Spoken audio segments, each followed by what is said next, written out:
കോഴിക്കോട് കടപ്പുറത്ത് കടലേറ്റം രൂക്ഷമാണ്. തീരത്തിറങ്ങിയവരെയൊക്കെ പോലീസ് ഒഴിപ്പിക്കുകയാണ്. തട്ടുകടകൾ ഉൾപ്പെടെയുള്ളവ ആ സ്ഥലത്ത് നിന്ന് മാറ്റുകയും ചെയ്തിട്ടുണ്ട്. രാഹുൽ KV ആണ് വിവരങ്ങളുമായി ചേരുന്നത്. രാഹുൽ, കഴിഞ്ഞ മണിക്കൂറിലും അവിടുന്ന് ആൾക്കാരൊക്കെ അവരുടേതായിട്ടുള്ള സങ്കടം പറയുന്നുണ്ടായിരുന്നു. പക്ഷേ കടലേറ്റം രൂക്ഷമാണ്, മറ്റൊന്നും ചെയ്യാനില്ല. ഇപ്പോഴെങ്ങനെയാണ് അവിടുത്തെ നടപടി?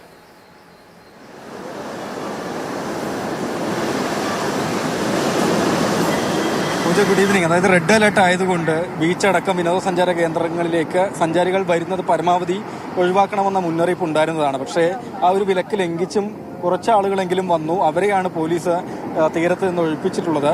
സാധാരണ നിലയിൽ നിന്നും 15 മീറ്ററോളമാണ് കടൽ ഏറി വന്നത്, കടലേറ്റം ഉണ്ടായത് എന്നതാണ്. അപ്പോൾ ഈ റോഡിന്റെ അടുത്ത് കടകളൊക്കെ നിർമ്മാണ പ്രവർത്തനങ്ങൾ നടക്കുന്നത് കൊണ്ട് കടലിലേക്ക് കുറച്ച് ഇറക്കി വെച്ചിരുന്നു. അതുകൊണ്ട് ഈ കൂടുതൽ കടകളിലേക്ക് വെള്ളം അടിച്ച് കയറുകയാണ് ഉണ്ടായത്. ആ സ്ഥലങ്ങളിൽ നിന്നൊക്കെ ഈ പെട്ടിക്കടകൾ ഏതായാലും തട്ടുകടകൾ ഏതായാലും കുറച്ചുകൂടി കരയിലേക്ക് മാറ്റി വെച്ചിട്ടുണ്ടെങ്കിൽ തന്നെയും വലിയ നാശനഷ്ടം ഉണ്ടായി എന്നാണ് കച്ചവടക്കാരൊക്കെ പറയുന്നത്. ദൃശ്യങ്ങളിലേക്ക് പോകുമ്പോൾ ഇപ്പോഴും കാണാം, പോലീസ് ഒരു ഭാഗത്ത് നിന്ന് വന്ന ആളുകളെ മാറ്റുന്നുണ്ടെങ്കിൽ തന്നെയും മറുഭാഗത്തു കൂടി കുറച്ച് പേരെങ്കിലും ഇറങ്ങി വരുന്നുണ്ട്. അവരെയും ഏതായാലും പോലീസ് തീരത്തുനിന്ന് മാറ്റുന്ന കാഴ്ചയാണ്. ശക്തമായ കടൽക്കാറ്റ് കൂടി ഉണ്ടാകുന്നുണ്ട് തീരത്ത്. അതുകൊണ്ടുകൂടി വലിയ നാശനഷ്ടം ഉണ്ടായി. ഇവിടെ ഒരു തട്ടുകടയുടെ ആള് തന്നെ നമ്മോടൊപ്പം ചേരുന്നുണ്ട്. ഇനിയിപ്പോൾ വേലിയിറക്ക സമയമായതുകൊണ്ട് കടലിൽ ഇറങ്ങുന്ന പ്രതീക്ഷിക്കാം അല്ലേ? വലിയ നാശനഷ്ടം എത്രത്തോളം? നിങ്ങളുടെ കടയിലേക്ക് വെള്ളം അടിച്ച് കയറിയോ? ഇല്ല, എൻ്റെ കടയിലേക്ക് എത്തിയിട്ടില്ല. നമ്മുടെ താഴെയുള്ള കടയിലേക്കാണ് ഇത് അടിച്ച് കയറിയിട്ടുള്ളത്. അപ്പം എന്തെന്നായാലും ഇനിയിപ്പം ഇനിയും കാറ്റ് ശക്തമായിട്ട് വരുന്നുണ്ടെങ്കിൽ ഇനിയും ഇതിനേക്കാളും കൂടുതൽ ഇനിയും വണ്ടികൾ ഒലിച്ചു പോകാനൊക്കെ ചാൻസ് ഉണ്ട്. ശക്തമായ കാറ്റും മഴയാണ് ഇനിയും വരുന്നത്. പക്ഷെ നമുക്ക് മഴയേക്കാളും കൂടുതൽ ശക്തമായ കാറ്റാണ്. അതാണ് നമുക്ക് പ്രശ്നം. എന്താ വെച്ചാൽ ഈ വണ്ടികളൊക്കെ നിലവിലുള്ള വണ്ടികളൊക്കെ മറിഞ്ഞു പോകാനോ അല്ലെങ്കിൽ താഴെ കടലിലേക്ക് പോകാനോ, അതായത് 20 മീറ്ററോളം അകലം വന്നത് ഇപ്പൊ തൊട്ടടുത്ത് കുറഞ്ഞുകൊണ്ടിരിക്കുകയാണ്. ഇപ്പൊ 3 മീറ്ററോളം ഇപ്പൊ ഇറങ്ങുന്നുണ്ടോ?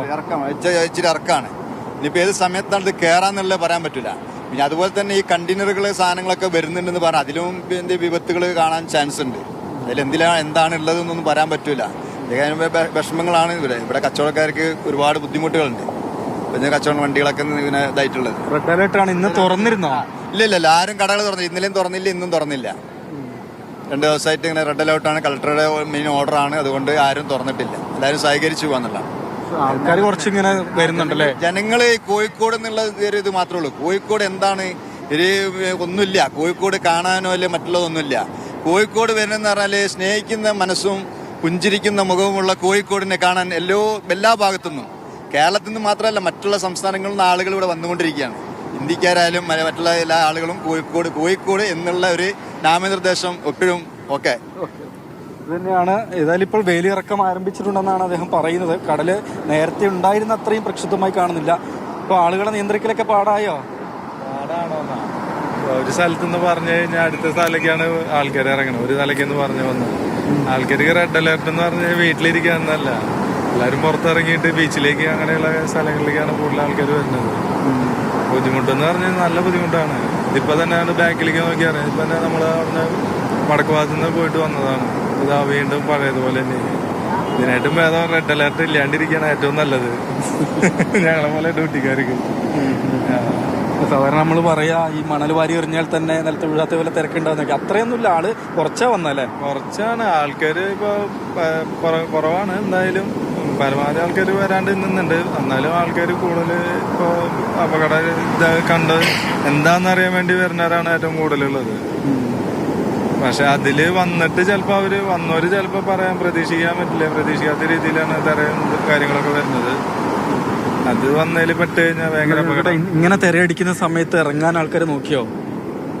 ഇഷ്ടം പോലെ വന്നവരൊക്കെ കൈയും കാലും നനയ്ക്കാൻ വേണ്ടിയിട്ടാണ് വരുന്നത്, ഇറങ്ങുന്നത്.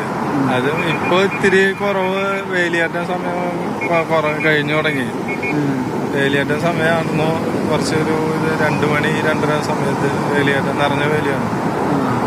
അതാണ് രാഹുൽ പറഞ്ഞോണ്ടിരിക്കുമ്പോഴും അപ്പുറത്തെ സൈഡിൽ നിന്ന് ഈ ആൾക്കാരെയൊക്കെ മാറ്റിക്കൊണ്ടിരിക്കുകയാണ്.